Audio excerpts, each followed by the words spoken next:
திருத்தணி சுவாமிநாதன் பன்னிசையிலே தனக்கென்று ஒரு சிம்மாசனம் போட்டு அமர்ந்திருப்பவர். கும்பகோணம் பக்கத்திலே திருக்கருகாவூர், அந்த ஊருக்கு பக்கத்திலே ஒரு சின்ன கிராமத்திலே பிறந்தவர். வைணவ குடும்பத்தை பிறந்தவர். அதுதான் ரொம்ப ஆச்சரியமான ஒரு விஷயம். திருத்தணி சுவாமிநாதன் என்னும் இப்போ அவருக்கு பேர். ஆனால் அவரே சொல்கிறார், நாங்கள் வைணவ குடும்பத்தை சேர்ந்தவர்கள், சாரங்கபாணி என்னிட்டு அவருக்கு பேர். அதில் இருக்கிற முதல் எழுத்து சா. அந்த எழுத்து முதல் எழுத்து மாற்றாமலேயே தர்மபுரமாதீனத்தில் அவருக்கு சுவாமிநாதன் அப்படி என்கிற பெயர் வைத்திருக்கிறார்கள்.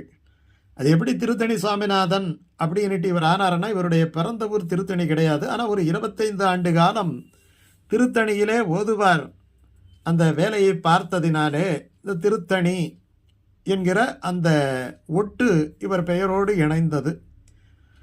இரண்டாவதாக என்னன்னா, அப்போ 3 சுவாமிநாதன் இந்த பன்னிசையிலே இருந்தார்கள். ஒருவர் தர்மபுரம் சுவாமிநாதன், இன்னொருத்தவர் லால்குடி சுவாமிநாதன், இவர் திருத்தணி சுவாமிநாதன். ஒரு குரல் வளம் அது ரொம்ப அபாரமாக இருக்கும்.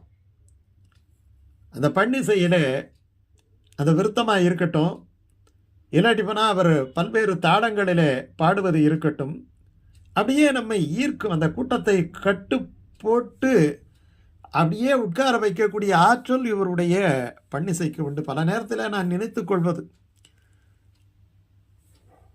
பண்ணார் பாடல் பத்தும் இப்படியெல்லாம் ஆழ்வார்கள் சொன்ன பாடல்களை அந்த பன்னிசையிலே இனிமையாக எல்லோரையும் கட்டி போடும் வண்ணம் அப்படி பாடுவதற்கு வைணவத்திலே ஒரு சரியான ஒரு அமைப்பு இல்லையே.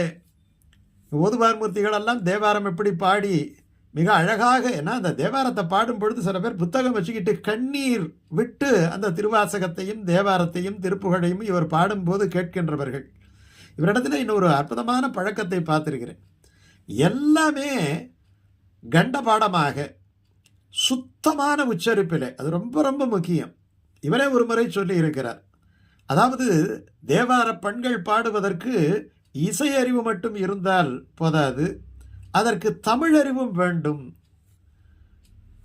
சம்பந்தர் மேற்கோள் காட்டுவார், ஒரு எழுத்து மாற்றி பாடினாலும் கூட அதற்கென்றே ஒரு பிறவி எடுக்க வேண்டியிருக்கும் என்று ஞானசம்பந்தர் சொல்லி இருப்பதை மேற்கோள் காட்டி, அவ்வளவு எழுத்து சுத்தமாக அழுத்தம் திருத்தமாக பாவத்தோடு தன்னை மறந்து அதிலேயே குழைந்து லயித்து இனிமையாக பாடக்கூடிய ஆற்றல். அதனால தான் அந்த பன்னிசையிலே ஒரு சிம்மாசனம் போட்டு அமர்ந்திருக்கக்கூடிய ஒரு ஆற்றல் மிகுந்த ஒரு அறிஞர் திருத்தணி சுவாமிநாதன்.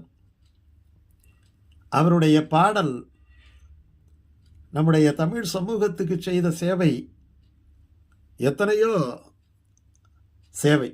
அதை விட ரொம்ப முக்கியமாக என்ன அப்படின்னு சொன்னால், நான் பாடும் பொழுது நான் பலவிதமான அவருடைய அந்த ஒலித்தகடுகள் இல்லை இந்த யூடியூப்ல எல்லாம் கேட்டிருக்கிறேன்.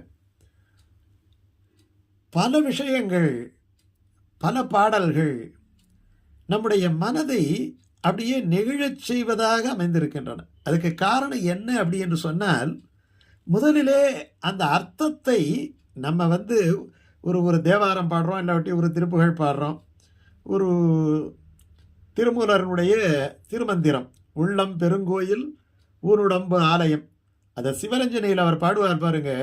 அப்படியே மனதை நெகிழ்ச்சி, அப்படியே காம்பீரியமான அந்த குரல் அப்படியே வருகின்ற பொழுது நம் தன்னை மறந்து அந்த சித்தாந்தத்திலேயே அது என்ன வார்த்தை எப்படி போய் மனதுக்குள்ளே போயிட்டு அந்த ஆத்மாவை போய் தொடணுமோ அப்படி தொட வைக்கக்கூடிய ஆற்றல் இவருடைய இசைக்கு உண்டு. அதுதான் ரொம்ப முக்கியம். அந்த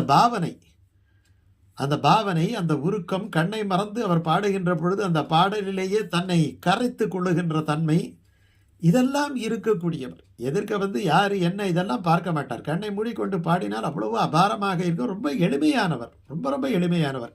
எனக்கு என்ன பெரிய ஆச்சரியம் என்று சொன்னால், எந்த ஒரு பந்தாவும் இல்லாமல் மேடை ஏறி பாடிவிட்டு எதிர்க்க அவருடைய அன்பர்களோட அப்படியே தோளோட தோள் நின்று அவர் பழகுகின்றது. நான் அதிகமாக பழகினது கிடையாது, அவர் தூரத்திலேருந்து தான் அவருக்கு பார்த்துருக்கிறேன். ஆனால் பல மேடைகளிலே இறங்கின உடனே பல பேர் அவரை சுற்றி இருப்பாங்க. எல்லார்கிட்டையும் இனிமையாக, எல்லார்கிட்டையும் தான் ஒரு மிகப்பெரிய பன்னிசை வித்தகர் அப்படின்னுட்டெல்லாம் எந்த விதமான பாவனையும் இல்லாமல் பழகுகின்ற விதம், ஒரு சின்ன பையை வச்சுக்கிட்டு அடுத்து ஏதோ ஒரு ஆட்டோ பிடிச்சி அடுத்த ஊருக்கு போகக்கூடிய அவருடைய வேகம், இதையெல்லாம் பார்க்கின்ற பொழுது ஒரு அதாவது அந்த என்ன ஒரு நிலையிலே, அந்த தெய்வீகமான நிலையிலே அந்த பன்னிசை பாடப்படுகின்றதோ அதே போன்ற ஒரு நிலையிலே ஒரு பொது வாழ்க்கையிலேயும் மற்றவர்களிடம் பழகும் பொழுது நம்ம எப்படி பழக வேண்டும், இதையெல்லாம் கூட அந்த தேவார பெண்கள் அவருக்கு சொல்லி தந்திருக்கின்றன என்றுதான் நாம் நினைக்க வேண்டும். அவருக்கு இந்த விருது கிடைத்திருப்பது நமக்கு ரொம்ப பெருமகிழ்ச்சியை அளிக்கக்கூடிய ஒரு விஷயம்.